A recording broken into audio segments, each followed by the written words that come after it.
niveau des journaux. On va dire on commence que par pas Vox encore dans Populi. l'ordre. Je peux vous aider si vous voulez. Oui, je ne sais pas si, en tout cas, comment il s'appelle, Ndiaga Makar est là. Mais... Ndiaga dort toujours. Non, non, il dort pas. Non, c'est probablement un problème de... Bon, bref, on ne va pas aller dans les détails parce que c'est plus compliqué que ça. On commence par Vox Populi. À la une de Vox Populi, vous pouvez lire « Les flammes dévastent le marché de Tambacounda ». Voilà, ce sont les flammes qui ont dévasté le marché de Tambacounda. On a vu qu'il y a eu Petersen, ça fait pas longtemps. Il y a même eu un conseil interministériel. Et aujourd'hui, les flammes dévastent le marché de Tamba. C'est ce que révèle Vox Populi ce matin. Finalement, est-ce que c'est d'ordre ménagère ou surnaturel? Bon. C'est phénoménal. Tu sais, le surnaturel dépasse souvent l'entendement. Mais il y a des problèmes de fond, des problèmes d'encombrement, des problèmes d'installation électrique bizarre dans un marché où vous voyez un peu des fourneaux côtoyer des tissus. Bon, c'est compliqué, hein. Je crois qu'il faut retourner à l'orthodoxie. Vraiment créer des espaces vraiment dignes de ce nom. C'est assez compliqué. Alors, on reste avec Vox Populi qui titre « Le juge Dème et la brèche de la Constitution ». Il s'agit du 3e mandat pour Macky Sall. Ça fait encore débat. On passe au journal La Tribune. De la maison. Tribune parle de chavirement dramatique d'une pirogue à Matam. 3 morts, des enfants et 20 disparus. Mais le bilan pourrait être plus lourd. C'est ce que révèle bien entendu La Tribune ce matin. Et puis ce matin, on parle de trafic illicite de médicaments. Mais à quand la criminalisation? Il faut criminaliser ça. Il faut criminaliser. On a criminalisé le vol de bétail, on a criminalisé le viol, mais il faut criminaliser le trafic illicite des médicaments. Bon, à quand la criminalisation? C'est ce que veut savoir La Tribune ce matin. Et puis, anniversaire d'Ande Sahal Liguei, c'est le parti de Aïda Mbod. Aïda Mbod, la lionne du Sénégal, elle a une crinière. Aïda Mbod prépare ses locales. Ça, c'est ce qu'on a à la une de La Tribune. Aïda Mbod prépare ses locales. Donc, elle a déjà les pieds dans l'eau. Voilà. Direct Info. Mais Direct Info parle d'une information, affaire des Kadifal, des Katifal et compagnie contre la douane. Il y a bel et bien délit de contrebande et de fraude. C'est ce que révèle justement Direct Info. Et puis, 139e édition appel de Sedina Limamoulaye. Je vous dis Laï Laï. Je vous dis Laï Laï. Et vous me répondez Laï Maktar. Bon, l'essentiel des préoccupations...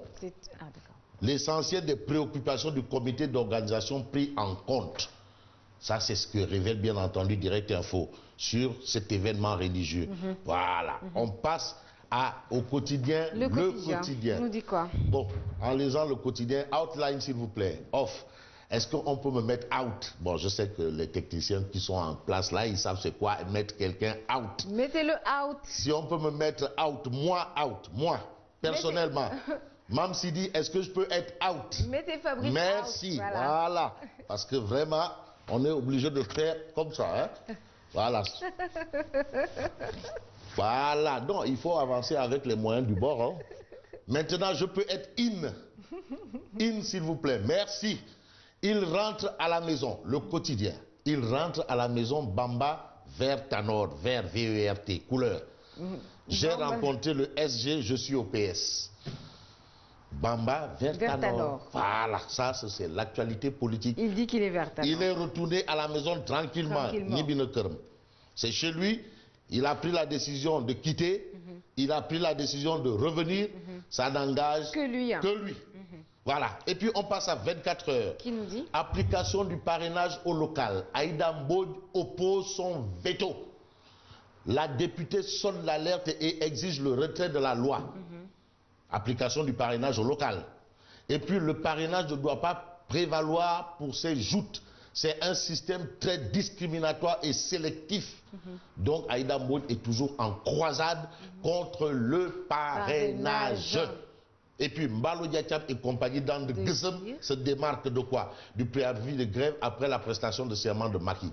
Donc après la prestation de serment de Macky, il y a un préavis de grève en gestation. Mais André Guessem, Mbalo Diachab, les Guessemeurs, les Guessemeuses, les Guessemettes et les Guessemetons se démarquent. Ils sont nombreux avec Guessem, la Mbalo Diachab. Non, c'est le groupe Guessem.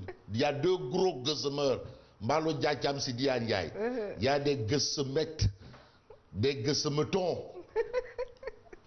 et des gessemetons. Bon, bref, on a Mbalo Diakam et André Gessem qui se démarquent, indique 24 heures. Et puis... L'Observateur. Mais l'Observateur, l'Obs révèle les adieux de Macky à ses ministres, les fortes exigences du président Sall à ses collaborateurs. La dernière réunion. Ah, waouh, c'est la dernière, le dernier mbotaï. Le gouvernement, c'est un mbotaï. C'est-à-dire, les gens ne veulent pas entendre le mot, mais mbotaï là. Mbotaï là. Bon, et puis, on passe à Sud Quotidien. Sud Quotidien de titrer John boucle son quinquennat. John Dessan. John boucle son quinquennat. Libération pendant ce temps. Libération dans la tête de Macky Sall. Alors, le gouvernement ne démissionnera pas après le conseil des ministres de ce mercredi. Aïe. Le gouvernement ne démissionnera pas. Ça, c'est ce que révèle Libération. Tu sais, Macky a innové l'ère des consultations au téléphone directement, in live. Parce qu'avant, il fallait voir les ministres défiler là. Oui, on m'a consulté, je serai là. On savait déjà. Mais c'est... tu n'as pas besoin de te déplacer pour aller là-bas. Non, on n'a pas besoin de te voir. Dans la tête de Macky Sall, c'est ce que révèle Libération ce matin. On passe au journal Les Échos. Mais le journal Les Échos est avec Moustapha Diakhaté, ministre chef de cabinet du président, qui a averti. Moustapha Diakhaté, c'est Magou chinois. Magou chinois. Un Banyan Moulenge ou anti-Balaka, ça dépend. La logique du dauphinat, il ne faut pas y aller. Donc Macky Sall ne doit pas choisir son dauphin. C'est ce que Moustapha Diakhaté veut expliquer. Abdou Diouf et Abdoulaye Wade l'ont essayé, ils l'ont appris à leur dépens. Mais Macky Sall n'a pas besoin de chercher un dauphin, il doit plutôt organiser la PR. Ça, ce sont réorganiser la PR. Réorganiser la PR. Non, organiser, il dit organiser. Ça veut dire que la PR n'est pas du tout organisée. Ah bon. Voilà, ça ce sont les propos de Magou chinois. Moustapha Diakhaté, Magou chinois, Banya Moulenge. Non, lui c'est un Seleka, pas un anti-Balaka. L'exclusif. Mais l'exclusif titre ridicule. Les accusations de corruption contre le ministre de la Pêche s'écoulent comme un château de cartes. Ridicule. Mais critique, nous dit Oumar Gueye en mode citation directe sur cette question. Affaire Defex, le ministre de la Pêche dément. Et puis on termine avec l'As quotidien. Bon, l'As quotidien indique amical Sénégal-Mali 2-1. Les lions déplument les aigles. Ça, c'est ce qu'on a à la une de l'As quotidien.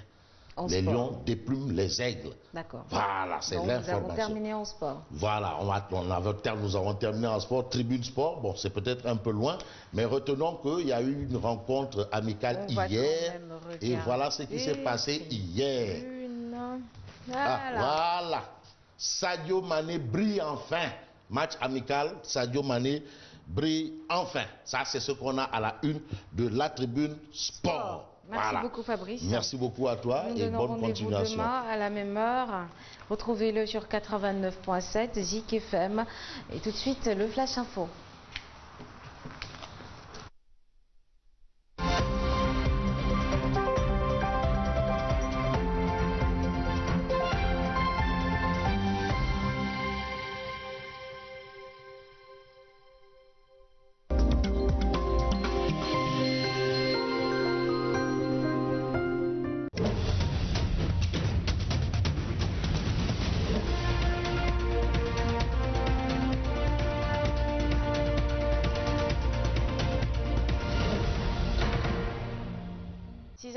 Sur les antennes de Sen TV. Bonjour à tous et bienvenue. Le ministre de la Pêche et de l'Économie maritime a réagi